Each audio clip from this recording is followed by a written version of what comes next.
আল্লাহর নবীকে দেখা মাত্র চিনবে আমার আল্লাহ গাইবে আওয়াজ দিয়ে বলবে রে ফেরেশতা আমার বান্দাটারে আর জিজ্ঞাসাবাদ করিও না, আমার বান্দা দুনিয়াতে কম কষ্ট করে নাই, আমার বান্দা এত কষ্ট করেছে আমি আল্লাহ সব জানি।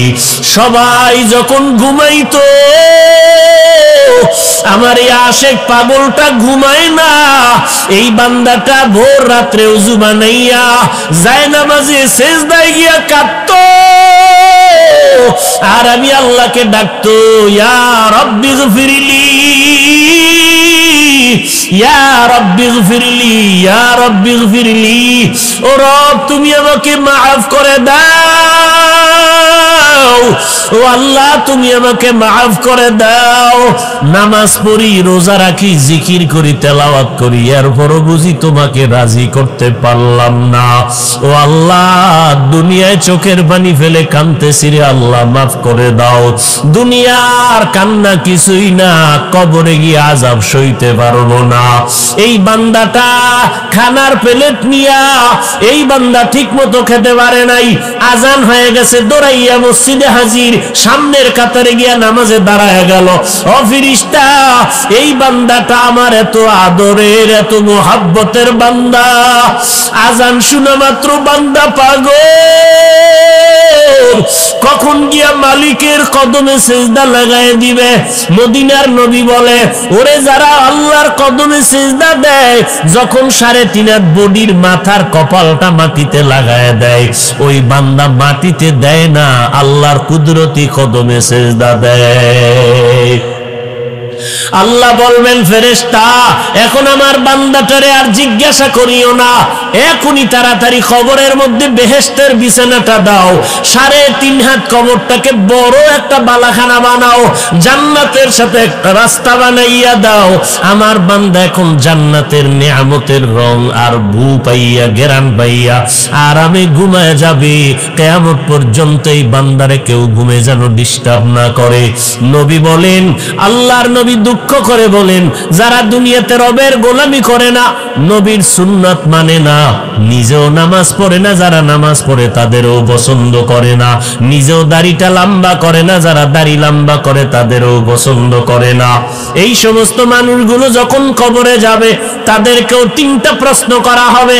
এর যুবক স্কুলে পড়ো, কলেজে পড়ো, চাকরি করো, ব্যবসা করো, জানা নাই, প্রশ্ন কিন্তু 3টা, রেডি করিয়া কবরের দেশে যাও। স্কুলে পড়ো আলহামদুলিল্লাহ, কলেজে পড়ো আলহামদুলিল্লাহ, তবে মনে মনে রাখবা প্রশ্ন কিন্তু 3টা কবরে করা হবে। কোন দল করো, কোন কলেজে পড়ো জানার দরকার নাই, ফেরেশতারা জানতে চাইবে রবের পরিচয়টা দাও, ধর্মের পরিচয়টা দাও, মদিনাওয়ালা নবীর পরিচয় দাও। যারা দুনিয়াতে রবের গোলামি করবে না, এরা কবরে যাওয়ার পরে বলবে হা হা লা আদরি, আফসুস আফসুস আমি কিছুই জানি না, কিছুই জানি না, কিছুই জানি না। সাথে সাথে নবী বলেন আল্লাহ গাইবি আওয়াজ দিয়া বলবেন, ও ফেরেশতা এই বান্দাটারে আর সুযোগ দিও না, আমি আল্লাহ এই নাফরমানের দুনিয়াতে কম সুযোগ দেই নাই।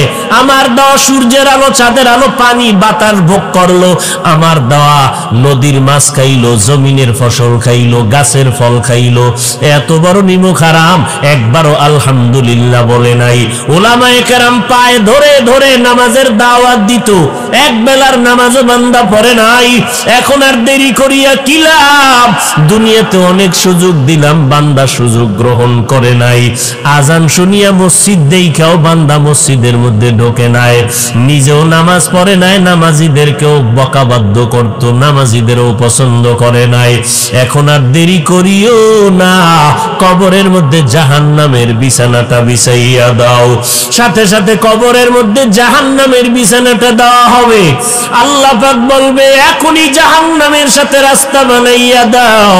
কবরের মধ্যে জাহান্নামের আগুন একটা না দুইটা না 70 থেকে 99টা সাপ কবর এসে ভরে যাবে। আল্লাহ তাআলা কবরের মাটিকে ডেকে বলবেন, এরে কবরের মাটি, এই গুনাহগার নাফরমানকে দুই পার্শ্ব থেকে জোরে জোরে চাপ দাও। এত জোরে চাপ দিবে পাঁজরের হাড়গুলো চুরমার হয়ে যাবে। ওই নাফরমানের চিৎকারের আওয়াজ দুনিয়ার সবাই শুনবে, মানুষ আর জিনেরা শুনবে না।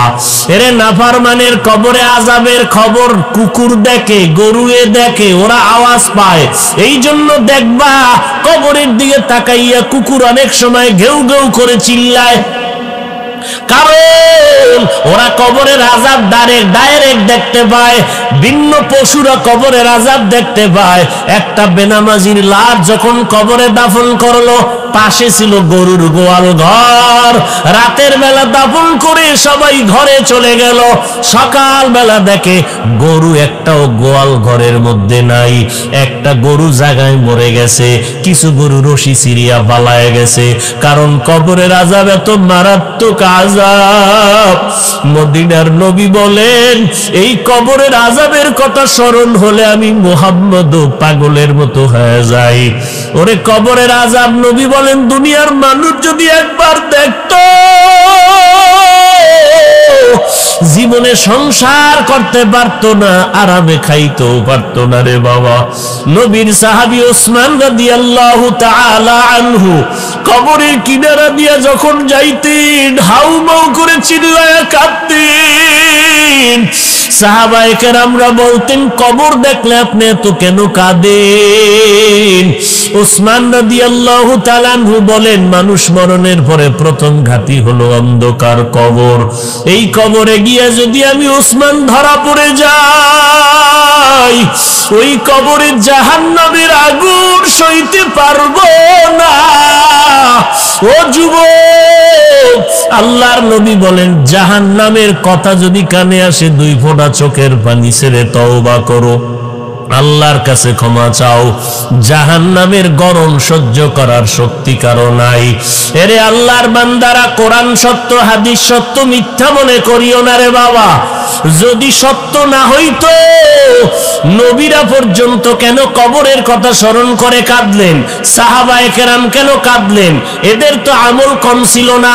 তাহাজ্জুদ, ইশরাক, আওয়াবিন, তেলাওয়াত, জিকির, আজকার, তাকওয়ার অভাব নাই।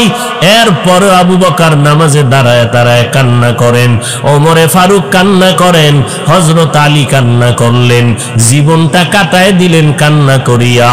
এরে আল্লাহর বান্দা, নবী বলেন, ইবকু ওয়া ইল্লাম তাবকু ফাতাবাকু, তোমরা বেশি করে কাঁদো, যদি কান্না না আসে কান্নার বাহানা করো, তাতেও সওয়াব হবে। কারণ দুনিয়ার ঘরে আগুন লেগে গেলে পানি ছাড়া যেমন ওই ঘরের আগুন নিভানো অসম্ভব, গুনার কারণে যদি কবরে জাহান্নামের আগুন জ্বলিয়া থাকে, একটু চোখ দুইটা বন্ধ করে দেখো। আমাকে সবাই মাওলানা বলিয়া কত সম্মান দিয়ে চেয়ারে বসাইলো, অথচ আমল নামার দিয়ে তাকায় দেখলাম আমার মতো জাহান্নামী এই ময়দানে আর কেউ নাই। আমার গুনার কারণে দিলটা পাথরের মতো শক্ত, চোখে পানিও নাই। ওরে আল্লাহর বান্দারা, ডানে বামে যদি কান্নাওয়ালা কাউকে পাও, হাতটা বাড়াইয়া দোয়া নাও। কান্নাওয়ালার দোয়া খালি ফেরত যাবে না। ওই চোখের পানি জাহান্নামের আগুন ঠান্ডা করে দিবে। অতএব নবী বলেন, কাঁদো, যদি কান্না না আসে কান্নার বাহানা করো, তাতেও সওয়াব। আল্লাহকে মনে মনে ডাকো আর বলো, হে মালিক, এই ময়দানে কেউ জানে না আমি কত বড় গুনাহগার, আপনি জানেন। আমার মা বাবা, স্ত্রী, পরিবারের কেউ জানে না আমি কত বড় অন্যায়কারী। ও আল্লাহ, আপনি অন্যায় করার পরেও রাগ করিয়া পানি বন্ধ করেন নাই, বাতাস বন্ধ করেন নাই, খানাও বন্ধ করেন নাই। আজকে ময়দানে হাজির হয়েছি রে মাওলা, আমরা তওবা করতেছি, আর গুনাহ করব না, আর নামাজ ছাড়ব না, বেপরদায় চলব না রে আল্লাহ। আয় আল্লাহ, জবান দিয়ে মিথ্যা বলবো না, গীবত শিকায়াত করব না, আর নবীর তরিকার বাহিরে চলব না, মা বাবারে কষ্ট দিব না, ওলামায়ে কেরামের বিরুদ্ধে যাব না। দেশ ও জাতির বিরুদ্ধে ষড়যন্ত্র করব না রে আল্লাহ, গুনাহ নিয়ে কবরে যেতে চাই না। একদিন তো মরণের ডাক আসবে, কখন আসবে জানা নাই। সন্তানেরা বাবা বলে ডাকবে, জবাব দিতে পারবো না।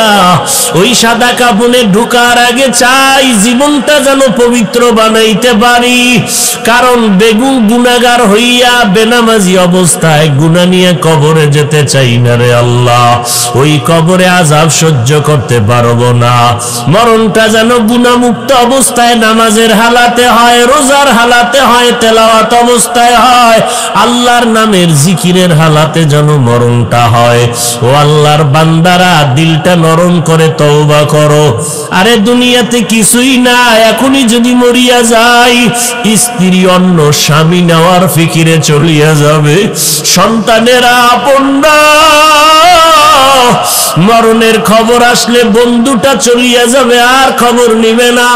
আমার সন্তানেরা আমাকে বলি আমার সম্পদ নিয়ে ভাগাভাগিতে পড়িয়া যাবে। ও সন্তানেরা, ও সন্তানের বাবারা, ও পর্দার আড়ালের মা বোনেরা, দুনিয়াটা কিছুই না রে মা। দুনিয়ার রং তামাশা কিছুই না, কিসের বাড়ি গাড়ি, কিসের টাকা পয়সা, একমাত্র আমার আল্লাহই আপন। ওই মায়ের গর্ভেও দেখছি আমার আল্লাহ আপন। দুনিয়াতে হায়াতের মালিক আল্লাহ, রিজিকের মালিক আল্লাহ, ইজ্জতের মালিক আল্লাহ। আবার যেদিন মরণ হয়ে যাবে, ওই অন্ধকার কবরে আমার আপন কেউ যাবে না। ওই কবরে আমার একমাত্র থাকবে আপন আমার আল্লাহ। অন্তর যদি ভালো থাকে, এখনো যদি আল্লাহর মোহাব্বত থাকে, তওবা করে মাথা নত করো, 2 ফোঁটা চোখের পানি ছাড়ো, আর আল্লাহর কাছে ক্ষমা চাওয়ার অন্তর দিয়া বলো, আল্লাহ গো, আর নামাজ ছাড়বো না, বেপরদায় চলবো না, নবীর তরিকার বাহিরে চলবো না, আর হারাম খাবো না, আর ওলামাদের বিরুদ্ধে যাব না, আর মা বাবারে কষ্ট দিব না। এই ময়দানে এমন আল্লাহর আশেক পাগলেরা আছেন যাদের মা নাই, বাবাও নাই। এই মহামারী করোনায় অনেকে মা হারাইয়া অনেক অসহায়ের মতো কান্না করে, অনেকে বাবাকে হারাইয়া এতিমের মতো কান্না করে, অনেকে বাবা বাবা বলিয়া যখন ডাক দেয়, যার বাবা নাই তার কলিজাটা ভেঙে যায়। আরে আমার বাবা তো এমন কোন রাত নাই টেলিফোন করে খবর নেয় নাই, এমন একটা রাত নাই যে মা টেলিফোনে খবর নেয় নাই। রাতের বেলা অসুস্থ বিছানায় পড়িয়াছিলাম, আমার আত্মীয়, আমার সন্তান, আমার স্ত্রী পর্যন্ত ঘুমায়া যাইত, কিন্তু গভীর রাত্রে দেখতাম আমার মা ঘুমায় না। ওই অসুস্থ গভীর রাতে আমার মা সারা রাত বসে আমাকে পাহারা দিয়েছে। ও নিষ্ঠুর সন্তান, ওই বাবারে কেমন করে ভুলে গেছো, মাকে কেমন করে ভুলে গেছো। ওই মা বাবার চোখের পানির কারণে আজকে চেয়ারে বৈশা বয়ান করতেছি। ওই মা বাবার চোখের পানি আর দোয়ার কারণে আজকে সম্মানের চেয়ারে বসছো। টাকার মালিক, বাড়ি গাড়ির মালিক, আজকে ওই মাকে যারা ভুলিয়ে গেছো, বাবাকে ভুলে গেছো। ওরে মা বাবারে যদি হাতের কাছে পাও, ওরে যার মা বাবা কবরে গেছে তারা আল্লাহর কাছে কান্না করে ওই মা বাবার জন্য সূরা ফাতিহা, সূরা ইখলাস, দরুদ শরীফ পড়ে দোয়া করিও। আর যার মা বাবা বেঁচে আছে, এখনই যদি পারো বাড়িতে গিয়া মাকে বলিও, মা এই জীবনে তোমারে কত কষ্ট দিয়েছি, আজকে তুমি আমার মাথায় হাত দিয়া দোয়া করে দাও। যত মাঠে কান্না দেখলাম মা, অনেকে আমার ডানে বামে মোনাজাত দিয়ে কানছে, আমার চোখে পানি আসে না কেন? মনে হয় আমার গুনার কারণে আল্লাহ বেজার। মা তুমি একটু মাথায় হাত দিয়া দোয়া করে দাও। মা যদি মাথায় হাত দিয়া দোয়া করে দেয়, সাথে সাথে আরশে আজিমে দোয়া কবুল হয়ে যাবে। ও সন্তান, ওই মাকে আর কষ্ট দিও না। ওরে যার বাবা বেঁচে আছে ওই বাবার কাছে গিয়া ক্ষমা চাইও। এই ময়দানেও যদি বাবা থাকে বাবার কাছে গিয়া মাপ চাও। বাবায় যদি মাথায় হাত দিয়া দোয়া করিয়া দেয়, সাথে সাথে ওই বাবার দোয়ার আরশে কবুল হয়ে যাবে। ওরে বাবারে যদি পাশে পাও, ওই বাবার কাছে বাবা বলিয়া ডাকো আর বলো, বাবা তুমি আমাকে মাফ করে দাও। বাবায় যদি দোয়া করে দেয়, তোমাকে আল্লাহ পাক ওলি না বানাইয়া ফিরাইয়া দিবেন না। এরে আল্লাহর বান্দা, ওরে কপাল যদি খুলতে চাও, ডানে বামে দেখো বাবা কই। যদি বাবারে না পাও, ওরে চাচাও যদি থাকে, চাচার গায়ের থেকে বাবার ঘেরান পাওয়া যায়, ওই চাচার কাছে গিয়া দোয়া চাও। ওই চাচায় যদি দোয়া করে দেয়, আল্লাহ পাক বৃথা ফিরাইয়া দিবেন না। যদি আপন কেউ না থাকে, সাদা দাড়িওয়ালা মুরব্বীরাও যদি থাকে, পারলে হাতটা বাড়াইয়া দোয়া